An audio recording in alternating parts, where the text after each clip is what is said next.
First of all, let me say I'm an only child. I didn't have a hard childhood. I can't tell you that. Can't tell you I was molested or raped or anything. The problems that I had, I caused myself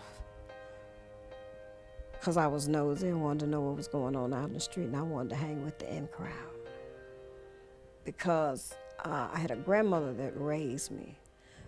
One thing she impressed was school and education. No, but you couldn't tell me because I knew everything.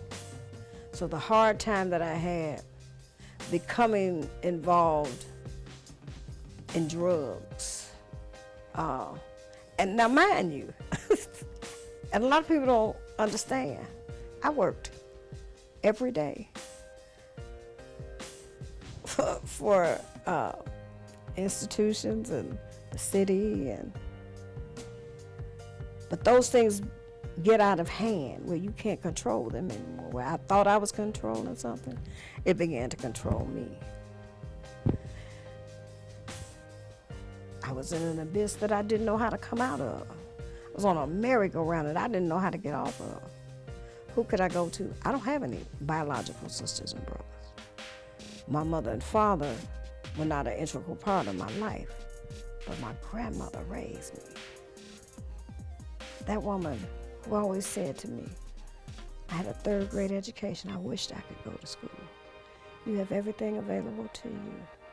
She said the only thing that no one can take away from you is knowledge.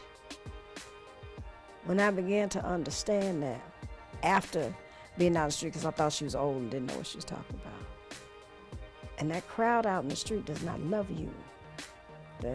There's no love there, no matter what we may think or feel. I've been in some very dark places. See, that was on the back end of that, but because I went to school, I graduated, and had some college and all that. Learned how to speak properly, I learned how to sit properly, learned how to present myself, learned how to speak in an interview with you or someone else.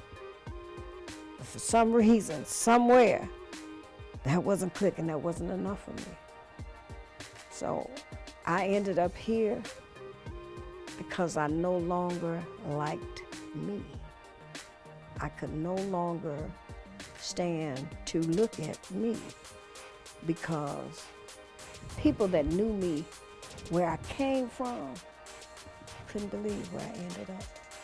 And people that knew me where I ended up couldn't believe where I came from.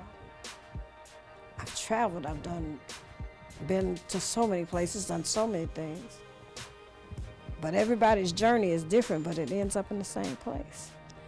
My spiritual side, God kept his hand on me long enough for me to find a place like this, a TRC, a rehab. All I can say is these programs have something that I wanted, that I knew life before the life that turned me down a dark rabbit hole. So that's how I got here. Being nosy, trying to find out what the in crowd was doing. But you need to know that the in crowd left me and I was out there all alone. So through prayer and my faith, he kept his hand on me. And I'm grateful every day, and I talk about it, I tell anybody. And I try to share that with my neighbors and my friends here, or when we go out in different programs I'm involved with, because it's not your destiny where you end up. That's not the final call, Until your eyes are closed and they throw dirt in your face, you still got a chance. And I believe that. I believe that wholeheartedly. I really do.